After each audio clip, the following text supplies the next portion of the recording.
Salut à tous et bienvenue sur Fish & Test pour le test du Chatterbait Crazy Swim Jig de Savage Gear. Cette marque se présente souvent comme une marque tournée vers la pêche des poissons trophées. Du coup, lorsqu'ils proposent du matériel plus léger, on pourrait penser qu'ils ne sont pas dans leur zone de confort. J'ai donc choisi de surpasser cette impression pour tester le Crazy Swim Jig 8,5 grammes.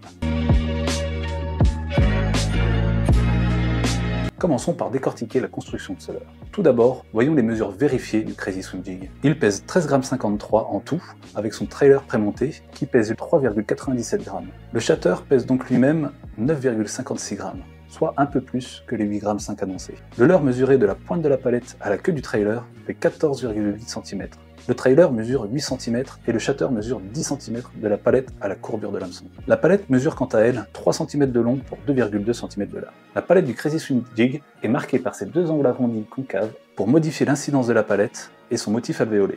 On remarque également l'attache de la tête plombée ouverte en fente horizontale qui augmente le côté versatile de la nage et la sonorité de l'articulation. On note également l'anneau brisé qui remplace la classique agrafe, et enfin, la tête plombée est en forme de goutte d'eau et est traversée par un axe inox qui forme l'œillet d'un côté et l'anti-retour le long de la hampe. Voyons ensuite les matériaux utilisés pour ce leurre. La palette est vraisemblablement en inox, mais le traitement de surface de la palette dorée s'oxyde rapidement et ternit cette dernière. La tête est en plomb peint et la jupe en silicone. Le tout est cohérent et donne une action intéressante à ce shatter fou, très bien assorti aux finesses montées dessus. Ce trailer, malgré sa souplesse, peut supporter quelques poissons avant de rendre l'âme. L'hameçon simple paraît très fin par rapport à d'autres chatterbaits, mais il tient bien sur les poissons et même de belle taille. Le piquant est irréprochable, mais le micro-ardillon nécessite de maintenir la tension lors du combat pour assurer les prises. Il aura l'avantage de s'écraser facilement pour ceux qui le souhaitent ou pour les parcours qu'il impose. Le choix de l'anneau brisé comme attache est intéressant et donne une impression de solidité supplémentaire. La charte couleur est très restreinte avec seulement 4 coloris proposés.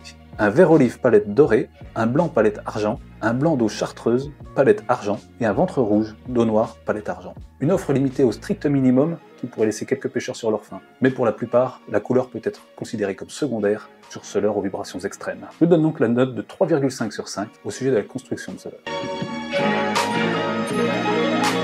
Passons maintenant aux performances de ce leurre en action de pêche. Afin d'évaluer celle-ci, j'ai utilisé le Crazy Swim Jig pour rechercher les brochets, perches et black bass en canal, sablière et rivière sur des postes relativement peu profonds et surtout encombrés. Je l'ai monté sur une canne casting MH et sur une spinning M. Regardons ensuite la résistance de l'ensemble. J'ai été agréablement surpris par la tenue du trailer qui est logiquement le premier élément de faiblesse. Ensuite, la jupe, ligaturée par un fil relativement épais, devrait tenir également dans le temps. Concernant l'armement, l'hameçon n'a pas bougé durant les combats en force dans les herbiers malgré son apparente finesse de fer, et il a gardé son piquant tout au long du test. Ensuite, la peinture noire de la tête plombée ne s'est pas écaillée durant mes essais. Enfin, si la finesse de la palette et le fer de l'hameçon tentent à inspirer la méfiance, je dois dire que j'ai été bluffé par la solidité du tout.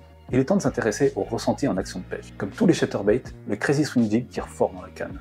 Mais à la différence de la plupart, son action est erratique. Contrairement à ce que j'en attendais, et malgré son faible poids, sa palette le fait descendre jusqu'à 1 m, 1,50 m de profondeur. Ce leurre pêche remarquablement bien les zones profondes, mais pas trop encombrées. Question attractivité, les poissons ont très bien réagi à mes présentations, tant à la descente qu'en linéaire dans les herbiers. Ces vibrations sont susceptibles de déclencher toutes les espèces de carnassiers, mais la taille de l'hameçon limite la prise des petits poissons, comme les perches en dessous de 30 par exemple. Si le Crazy Swim Jig se lance très bien, il arrive que la palette se place mal au démarrage et que l'on perde quelques mètres de récupération avant que les vibrations ne démarrent. Je recommande principalement d'utiliser ce leurre au-dessus des herbiers immergés, bien que sa polyvalence lui permette de pêcher en pleine eau ou bien près du fond, animé par des tirées sèches. Les chatterbaits ont la réputation d'être des leurres à utiliser par période chaude. Pourtant, il est tout à fait possible de les utiliser en période plus froide, en ralentissant les animations. Le Crazy Swim Jig s'y prête très bien, en l'animant par de petits bonds sur le fond, entrecoupés de pauses.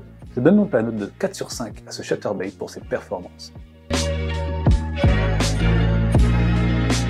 Ce qui nous amène à opposer le prix de ce leurre à ses performances. Pour un prix moyen constaté de 8 €, le Crazy Swim Jig est alors accessible et répond correctement aux attentes que l'on pourrait avoir envers ce chatterbait. Difficile de lui reprocher ses décrochages quand on voit la nage imprévisible que lui procure sa palette. On regrettera seulement de ne pas disposer d'un trailer de rechange ou bien de la référence de ce dernier pour pouvoir en retrouver. Je lui accorde donc la note de 4 sur 5 pour son rapport performance-prix. Nous retiendrons donc en point fort sa nage erratique, le trailer fourni, adapté et prêt à pêcher, l'anneau brisé en fixation, et enfin, la solidité de l'ensemble. Et enfin, pour les points faibles, les finitions de la tête absentes, l'oxydation de la palette qui ternit rapidement, les décrochages de la palette au démarrage, et pour finir, le trailer seul, et pas de référence pour le retrouver.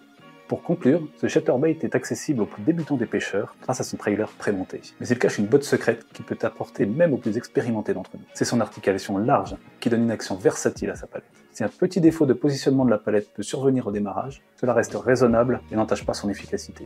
L'incidence de sa palette lui permet de pêcher un peu plus profond et permet d'accéder à des herbiers immergés. Nous arrivons donc à une note finale de 4 sur 5 pour le Crazy Swim Jig. Voilà, c'est tout pour moi. J'espère que vous avez apprécié cette vidéo. Vous retrouverez tous nos tests écrits sur le site Fish & Test. On vous met le lien en bas en description de la vidéo. Pour ne pas louper nos prochaines vidéos, n'oubliez pas de vous abonner et d'activer la petite cloche. Quant à moi, je vous dis à bientôt et n'oubliez pas, la pêche est une passion qui se partage.